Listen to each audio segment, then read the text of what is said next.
What's up, punks, trenchies, and death clowns? The following is part of an 8-episode series examining the trans allegory of Lisa Frankenstein. Be sure you've watched the movie first. I will not be held responsible for you being spoiled otherwise. Okay, let's go!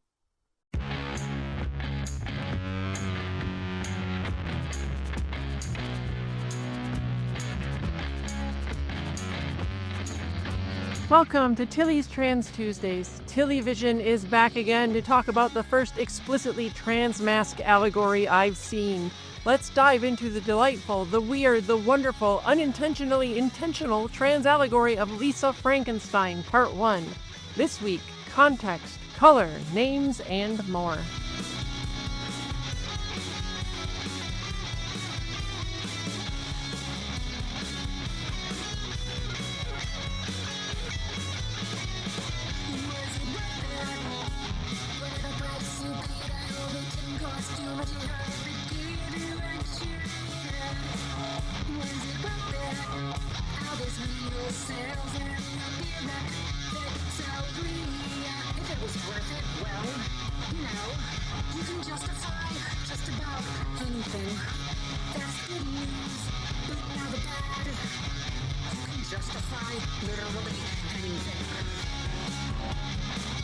Hi, I'm Tilly Bridges, your host, and I'm joined by my writing partner, my best friend, my wife, our token cis representation, the lady whose color can best be described as fire, Susan Bridges. Hello.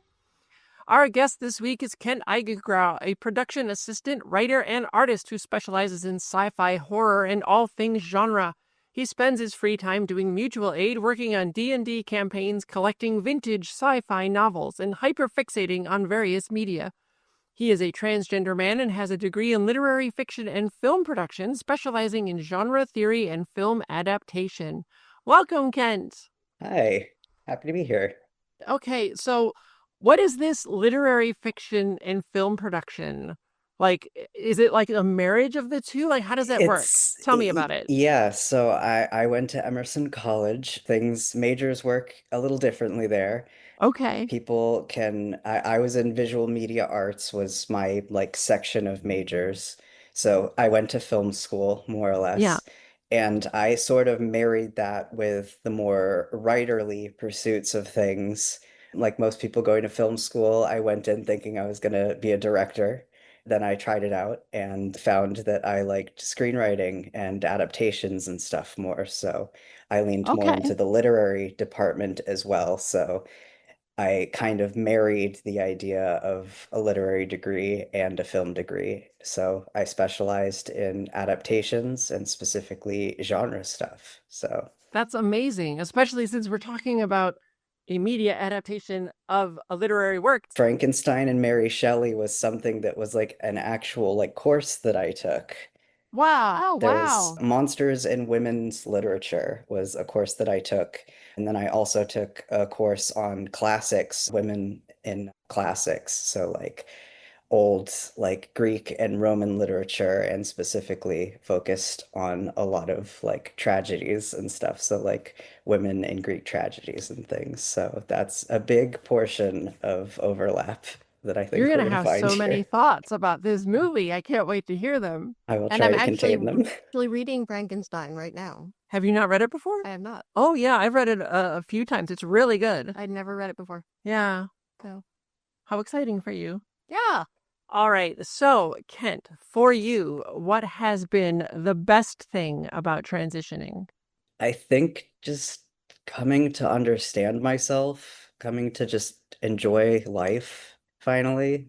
Right? I felt like Didn't I've think been that was waiting for possible. that. Yeah, I felt like that was something that like I wouldn't say surprised me, but the instantaneousness of the switch from feeling like I wasn't present in my existence, like I always kind of felt like a video game character, sort of off to the side of myself always. Yeah, yeah. And the moment I started HRT, like probably 10, 15 minutes after my first shot, it was just an immediately like, oh, I'm present in my body and my life, and this was correct. So Wow. That's amazing that it happened so fast. it was shocking. I think some of it was psychosomatic, but it was Sure. definitely relief. Yeah, because when I first started HRT, my estrogen, I started on the pills, and they are so much less concentrated than the shots like that Mm. I'm on now.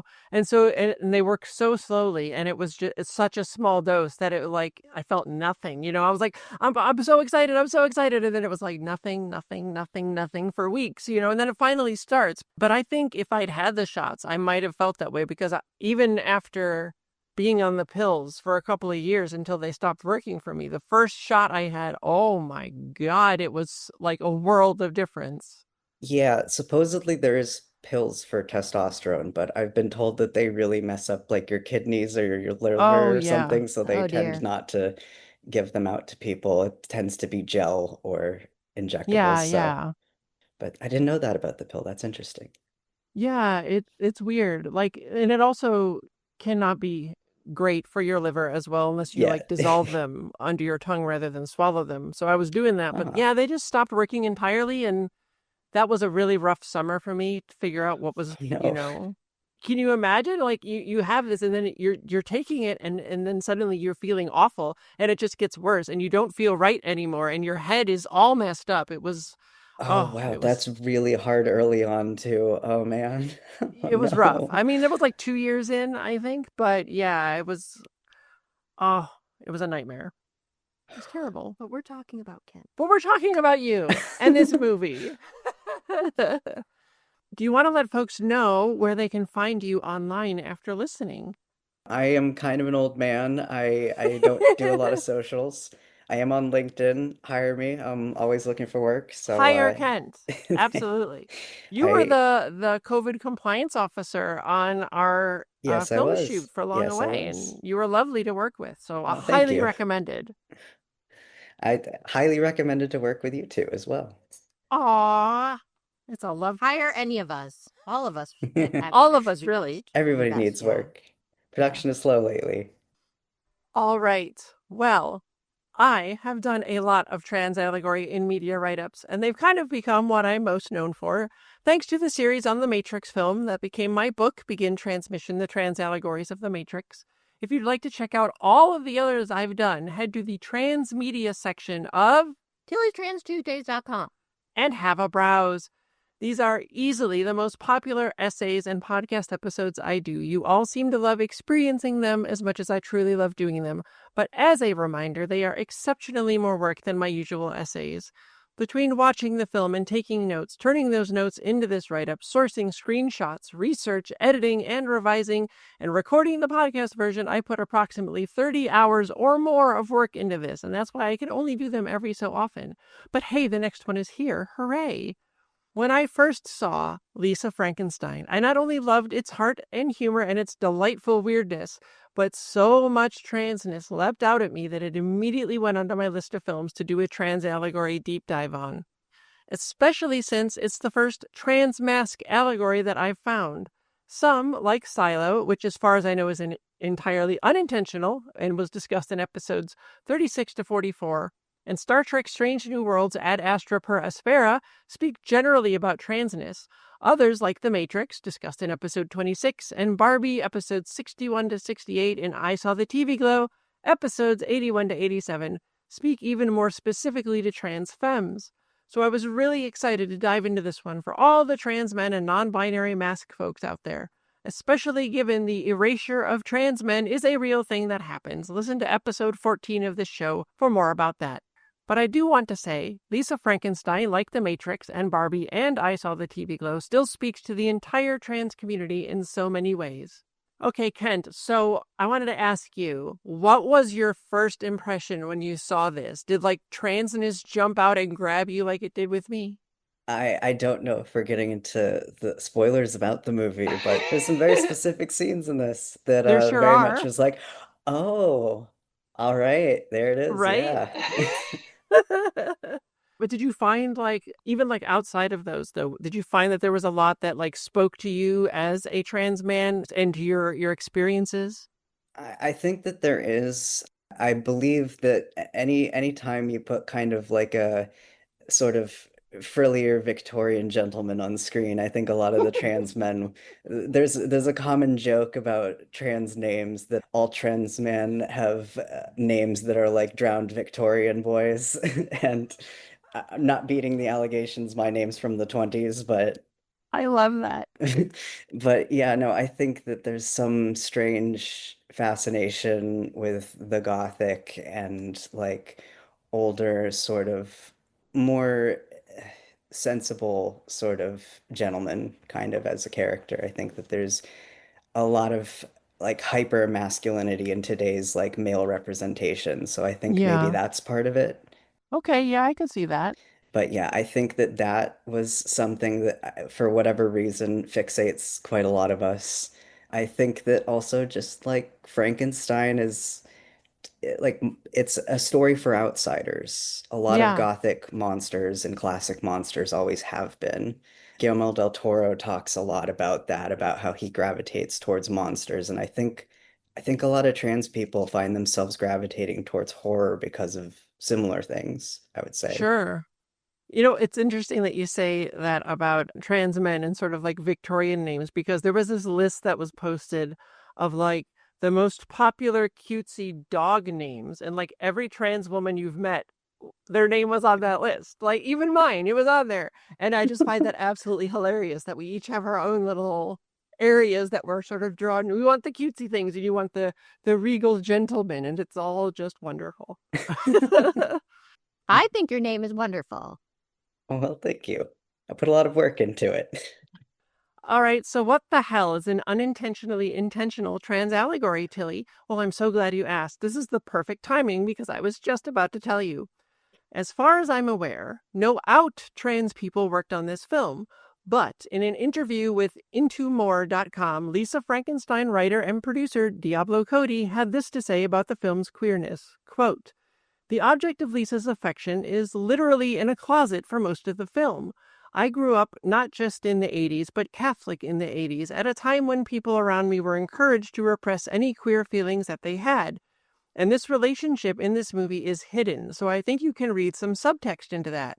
And even though it is somewhat of a heterosexual love story, they're definitely an offbeat pair. It's not a relationship that would be fully accepted by society in any era." End quote. From that alone, there's an inherent queerness to this film, in spite of its seeming cishet romance. But here's something super interesting, if slightly problematic. The film's director, Zelda Williams, played a trans man in a television show, Dead of Summer, in 2016. Here's some quotes from her in an interview with etonline.com. Quote, "The thing I'm most terrified about is the transgender community being insulted by her character, Drew. It's great that the public will get to learn about a male-identifying transgender character as a lead in an ensemble show, but really, more than anything, he is for the transgender community because they don't ever get to see him. I hope that they're happy with him because I'm proud of him." Although she was a bit nervous to take on her first ever leading role, Williams reveals that in a lot of ways she felt like she could connect with Drew. Quote, "Drew isn't necessarily a far stretch from who I am," she explains. "I'm not a girly girl. I never have been. I had a shaved head for 6 years." End quote. While a seeming cis woman playing a trans man isn't great, listen to episode 4 on trans roles and stories for more on why that is, she clearly got to experience some of what trans men go through in her prep and performance of the role. And that is not to say playing a trans man and being a trans man are equivocal, but actors get inside the heads and hearts of their characters. That's the job. They think about them and explore them in deep and intimate ways. So while portraying a trans man is not living as a trans man, it does give her a perspective that most cis people don't have, especially when she was so concerned about not doing harm and getting it right. A cis person playing a trans character does do harm. Again, listen to Trans Roles and Stories in episode 4 for why. But I doubt anyone involved even realized that. It's part of a long trend of cis actors playing trans characters, even though there are many out trans actors available, especially now in 2025. And from those quotes, she's maybe somewhat gender nonconforming, or at least lived that way for a while. And that also gives her some personal experience with the way society treats you when you don't fit into the very narrow boxes they like to categorize us into. Check out The False Dichotomy in episode 11 of this show for more. So I think when you combine a writer who's trying to speak to queerness subtextually and a director who's intimately familiar with some of what trans people, especially trans men, go through, when you mix those things together, you get them intentionally making a very trans movie, even if they might not have realized it. I've mentioned in many of these allegory write-ups how that's absolutely a thing that happens. Writers and directors and musicians and can often be exploring something subtextually in their work and not even realize that that's what they're doing. For years before I understood, could name, and accepted my transness, I was exploring gender themes in my own writing. There were always perceived men becoming or turning into women. Why would that happen? Nobody knows. It's a mystery. In fact, Jane Schoenbrunn, who wrote and directed I Saw the TV Glow, said it was the process of making their first film, We're All Going to the World's Fair, that cracked their egg, made them realize they were trans. There's a link about that in the show notes. We're All Going to the World's Fair is also a deep trans allegory, which Jane admits was intentional because they were unpacking all of their complicated gender feelings in exploring the theme of the film. But they didn't know that's what they were actually exploring through most of the process, even though they were intentionally exploring it. I was on the Progressively Horrified podcast with other fabulous guests to talk about this film and all the ways it speaks to dealing with gender dysphoria. If that's a thing you're interested in, link in the show notes. This is what creating art is. We tell stories about people exploring feelings and themes that we want to talk about, sometimes without even being able to name or identify what those feelings and themes are. And thus we arrive at Lisa Frankenstein, an unintentionally intentional trans allegory. However, there's some compelling evidence that it might not have been unintentionally intentional at all.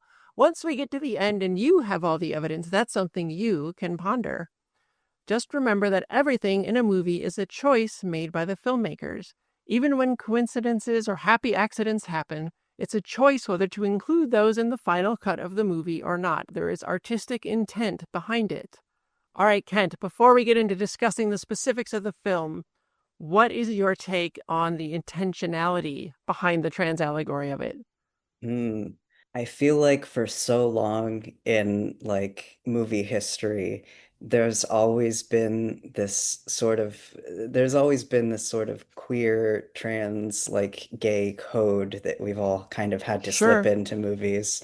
There's always been those little winks and nods at the cameras, every Disney villain out there being Right? very rainbow flavored and various shades. And I feel like we've always tried to sneak ourselves in the ways that we can because we've always been involved in the industry. We've always been involved in film and the arts and forever. That's just sort of where we find ourselves consistently.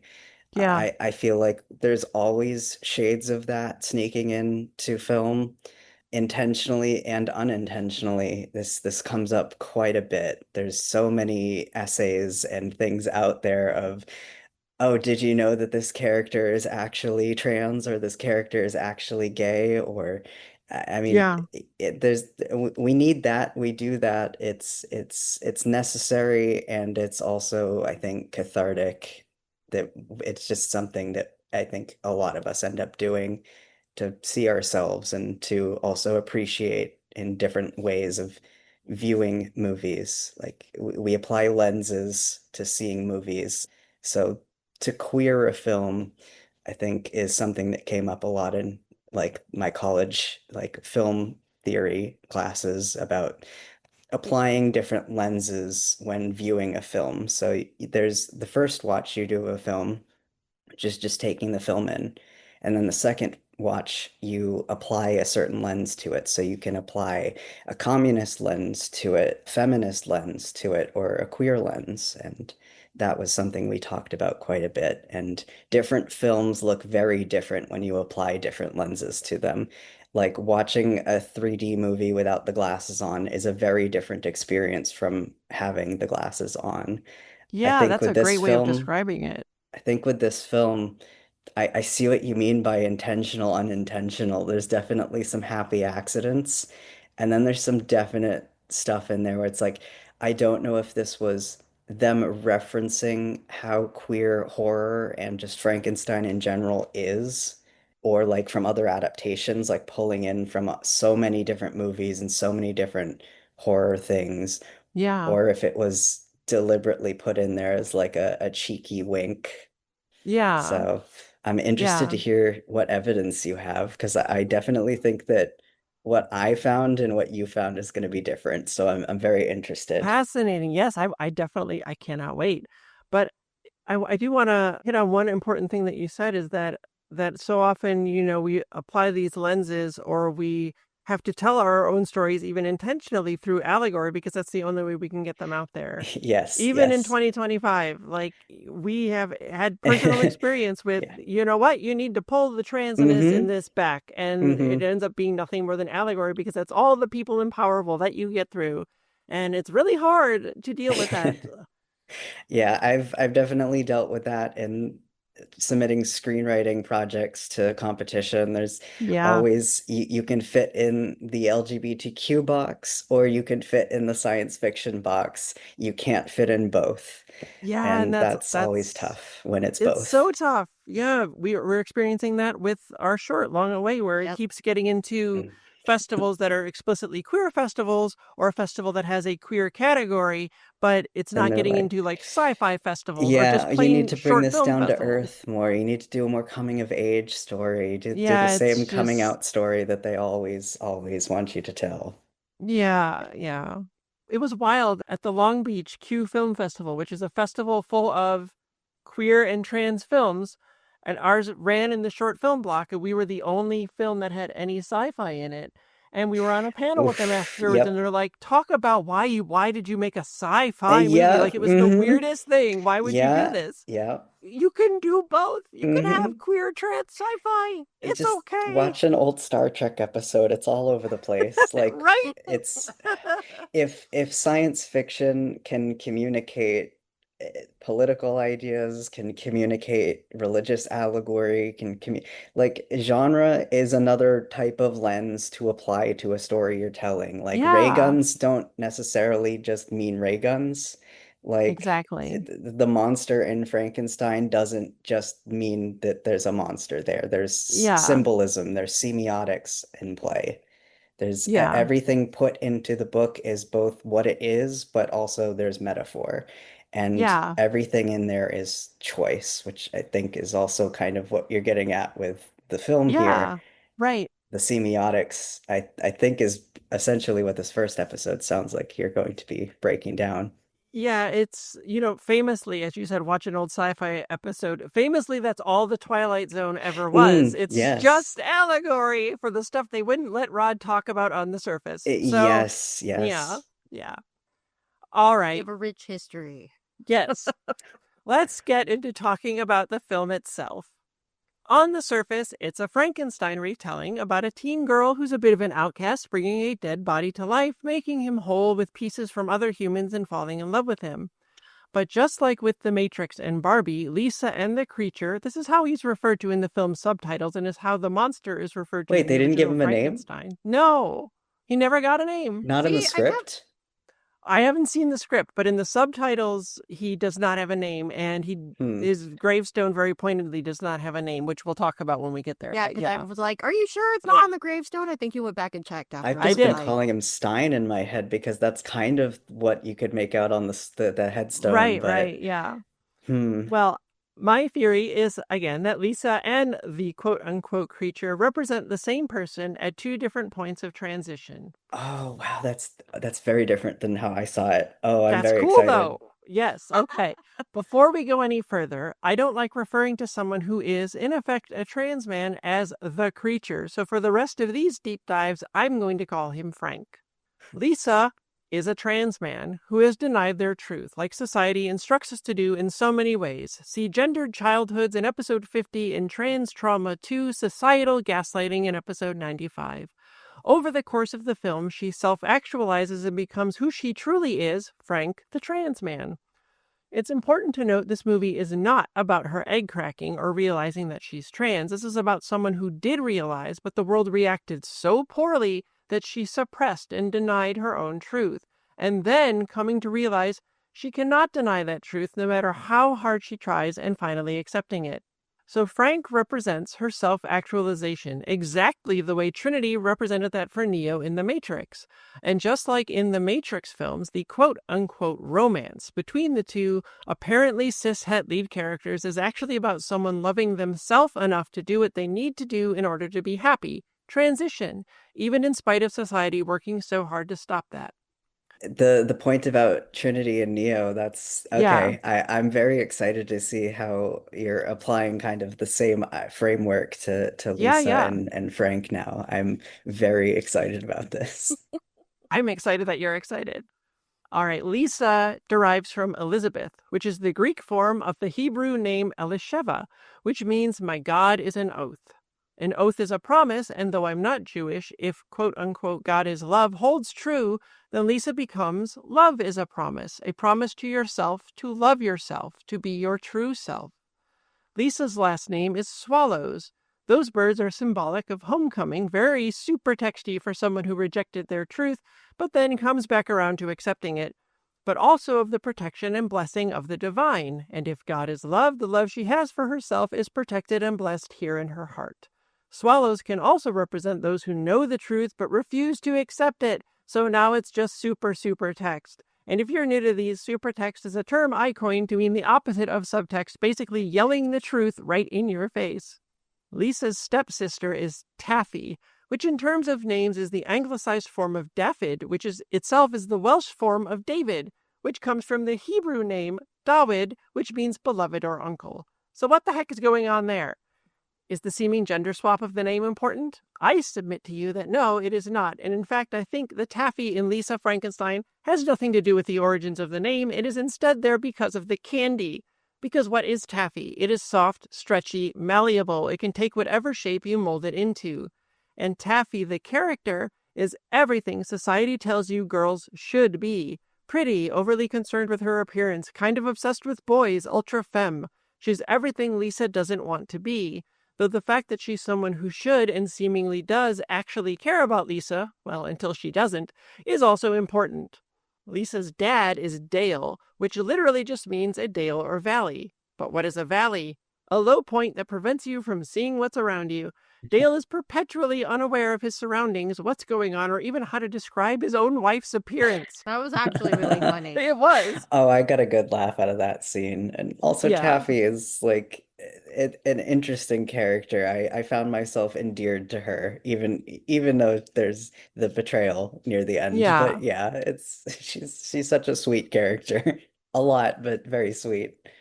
Dale is also kind of clueless in the way so many cis people are about anything related to transness. Janet comes from Jane, which comes from John, which, okay, here we go. It's the English form of Iohannes, which is the Latin form of the Greek name Ioannis, Isn't which it comes Johannes? Johann. It probably is. Johannes. I don't speak these. I'm sorry, but which comes from the Hebrew name Yohanan, and that means God is gracious. But if God is love, why was this name given to Janet, the most cruel and evil person in the entire movie? Because Janet is a hypocrite in every way, which makes her name deeply ironic.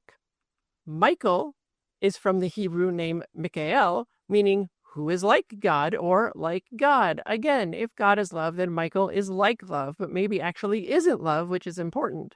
Not just in what happens with him in the movie, but in what he represents for Lisa. We'll talk more about that when he first appears. As with The Matrix and Barbie, and I Saw the TV Glow mentioned previously, colors are used metaphorically to help tell the story. The single most important color in the entire film is the very specific green-blue in the lightning bolt in the opening credits animation. It is the first color you see. It's horribly destructive, and it shows up everywhere in the movie in very specific ways, which I think has to be very intentional for such a wildly specific color. This color is representative of gender dysphoria, of everything wrong with the world when you're not the gender you're assigned at birth. Dysphoria was covered in episode 59 of this show, if you need more info. I tried to find a name for this color, and there are several that get close, but also because things like lighting and paints and fabrics are all colored in different ways, the color doesn't always exactly match. So you're looking for anything close to what you see in that lightning bolt. Trust it will be very obvious most of the time and difficult to miss. Pink is the color of gender conformity, which makes a lot of sense in a trans mask allegory. It's the color the world forces on girls. And of course, you can be non-binary and like pink. You can be a girl and like pink just because you like it, like me. And you can be a boy who likes pink. But society says, quote unquote, pink is for girls. See that Gendered Childhoods episode. And so in Lisa Frankenstein, it's representative of everything society forces on girls and everything that trans mask folks may want to get away from. Yellow is fear and caution. Blue is sadness, despair, and depression. Except for when you see pink and blue together, which is, you guessed it, indicative of transness. Red is more complex and has a double meaning. In the world, it's a sign of danger. But when Lisa is wearing red, it's a metaphor for love. The colors Lisa wears conveys a lot about what's going on with her. When Lisa's in black and going all gothy, well, that kind of garb usually signifies death or honoring death, respecting those we've lost. But as in Tarot, many cultural beliefs, and many allegories, death is symbolic of change. The more black she wears, the closer she gets to the change of transition. And conversely, the more human Frank looks, the closer he is to being the fully realized man Lisa has always been inside. I believe Lisa's bedroom is indicative of her subconscious, and Bachelor's Grove is a metaphor for her heart, which, yes, has a dude in it. It's important to note that all of the murders in this movie happen at the hands of Frank and not Lisa, but more important is that each kill is a metaphoric rejection of what that person represents.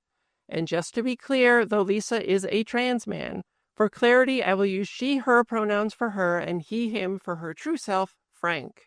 I want to circle back to the colors thing. Yeah. I'm just thinking now that the entire set of the house, which is like this Victorian-esque style home, is Yeah. entirely awash with pinks and like pastels and And that green-blue again, dysphoria yeah, color. and Yep. her entire bedroom is all greens and blues, whereas the rest of the house is entirely just pink, like Yeah. aggressively so pink. Aggressively. Yeah. It's like overwhelmingly pink at times, especially like that living room set where the Yep. family hangs out. Like, I was looking at the lighting the entire time thinking of this is a reference to Giallo films and Giallo style lighting, which is a lot of contrasting colors and using color theory to sort of heighten the sort of horror of certain situations. So you see that in a lot of Italian horror movies, and also like Edgar Wright has used it quite a bit in a lot of his films of these like really bold, like ridiculous, almost like neon-esque coloration for the lighting in different scenes, especially during like kill scenes or really Yeah. scary scenes. So you see some of that in here, and I think this film pays a lot of homage to a lot of different horror movies and things. So that was what I was thinking. But again, semiotics, everything means something that you see on Yeah. film. Every choice is both deliberate and in a way like poetry, you can interpret what you see on your own rather than Yeah. what the author was saying. So Yeah, exactly. Time for timestamps. Let's go. All right, 0 minutes, 58 seconds. In our opening animation, we see Frank wake with a sigh, and the photo on the wall shows he's alone. His parents disappeared from the photo after he looked at it. Maybe they died, or maybe they're dead to him and he to them because they couldn't accept his truth. It's mm, actually that second one when you remember that Frank is Lisa's final form and what happened with Lisa's mom. 1 minute, 4 seconds. The food falls from the spoon. There's no joy. Frank is reading, always reading or playing the piano. He's artistic, inquisitive, soft. Not the stereotype of the manly man, devoid of emotions except lust and anger that the world tries to tell men that they have to be. mhm. 1 minute, 18 seconds. The woman blows a kiss at him, giving up her femininity and accepting him. This was Lisa's egg cracking, realizing the soft, artistic guy that she really was. 1 minute, 27 seconds. The pair are together on the bench in black and white, him on the left, her on the right, happy. Frank puts a flower in her hair and she accepts it. This is her accepting his gift, his existence. And look how similar this silhouette of their hair is. Is that because they're the same person? Yeah, I think so, you betcha. Yeah, Hmm. that's wild when you look at it. Like their hair does look almost exactly Right? the same. Yeah. I'm like, Oh, whoa. I'll have to look at that. I just I really interpreted Frank to be sort of the trans man from the beginning, like from his story, separate from Lisa. I was never thinking about intertwining the two. I was reading it as like feeling myself gravitate more towards Frank of like, okay, this is somebody that grew up and maybe was in like in his time period, like dressing more masculinely, trying to sort of hide the gender assigned to him at birth, and just sort of going through in that sort of old Victorian way of, if I put on a suit and just like shorten my hair, society will just sort of Yeah. assume that I am what I say that I am, and then trying to still find love in that society, and having been rejected once that is found out. It I think the silhouettes actually show that like the love interest character in the silhouettes sees like a guitar player that's a lot Mm-hmm. more like Dorito shaped masculine, kind of like strong man, kind of like, oh, that's the cool guy with the guitar at the party, let me go to him instead of the little piano player dweeb over here. That's how I interpreted it. But Yeah, well, that's what I was just going to talk about here is that at 1 minute 36 seconds, the woman leaves Frank when yeah. society still treats her like a woman, and you see the flower in her hair has been lost. She's given Frank up, and it devastates her true self inside. 1 minute 49 seconds, the horse kicks a man off the balcony, and metal beams fall and crush a man with a gun on a boat. Masculinity is rejected and cannot fight for itself. Note that in this animation, Frank is always walking from left to right. He was on the left of the bench, the woman was on the right. He is moving from his true self back to the woman society said he was and had to be. 2 minutes, he sits on the bench alone, forgotten, not whole, as a man and woman pair, representative of a trans person who's accepted and reconciled who they are blown away, gone. 2 minutes 5 seconds, and here our green-blue lightning of dysphoria strikes and kills him. The true man inside is dead, for now. 2 minutes 12 seconds, on his gravestone it says, unmarried. If the metaphor for a self-accepted trans person in this film is a man and woman being together, just like in The Matrix and opposite of Barbie, then being unmarried means unactualized. 2 minutes 15 seconds. The dirt falls into the grave, and the man inside is covered up and hidden from the world. Her true inner man has been buried deep in her heart. Bachelor's Grove. Oh, okay. Okay. I see what you're building now. Yeah, okay. 2 minutes 19 seconds. The woman places the flower on his grave. She is sad to lose him, even though she gave him up to pretend to be who society said she had to be. 2 minutes and 33 seconds. Much later in the future, in the same graveyard, we're in Bachelor's Grove. It's for the dudes. And there's Lisa, the woman, at his gravestone in red. She still loves her true self, even if she rejected him. 2 minutes 39 seconds. A close-up shows that a gravestone reads Francis Owens. Francis means French. How are Frenchmen seen culturally in the United States? As quote-unquote weak or effeminate, artistic, and not quote-unquote real men. Owen traces back to two different names in English and Irish, and both mean born of. Here, in her heart, where she has love for the man she truly is, her true self will be born. This is foreshadowing her entire arc and the entire movie right in front of you. Super text. Thanks for being here, Kent. Yeah, absolutely. I'm having fun. We'll wrap it there for this week, even though we've only just begun. Come back next week as we discuss what we've buried deep inside our hearts and the horror of being perceived. Tilly Bridges, end transmission. Tilly's Trans Tuesdays is hosted by Tilly Bridges and Susan Bridges, with audio editing and sound mixing by Jillian Morgan. The written essay version of this week's topic and all past topics is available at tillystranstuesdays.com. Special thanks to Daisy and Jane for the use of Sorry Not Sorry as our show's theme music. Please stop by and show your support at daisyandjane.bandcamp.com and soundcloud.com/daisyandjane. You can find me at Tilly Bridges on Blue Sky and on Mastodon at tillybridges at mastodon.social, and you can find Susan on those at Susan L. Bridges. You can find Jillian at Audio Jillian on Blue Sky. You can join the Tillyverse Discord server by following the link at the very bottom of tillystranstuesdays.com. We hold regular watch parties for the Matrix films and other trans movies where I do a live Q&A, and it's blossomed into a wonderfully supportive, compassionate, kind community of friends. We'd love to have you join us. If you'd like to keep up with all the writing that Susan and I do, you can sign up for our newsletter at birdguestbroadcast.com. If you enjoy this show, please take a moment to leave us a rating on Apple Podcasts. The largest segment of our listeners find the show there, and more reviews equals a higher profile, which means it will reach more of the people who need it. Thank you for your support. For more information, visit pendantaudio.com. Thanks for listening.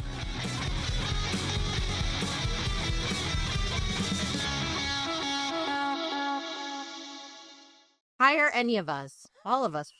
All of us, really. Everybody Yes, needs yeah. work.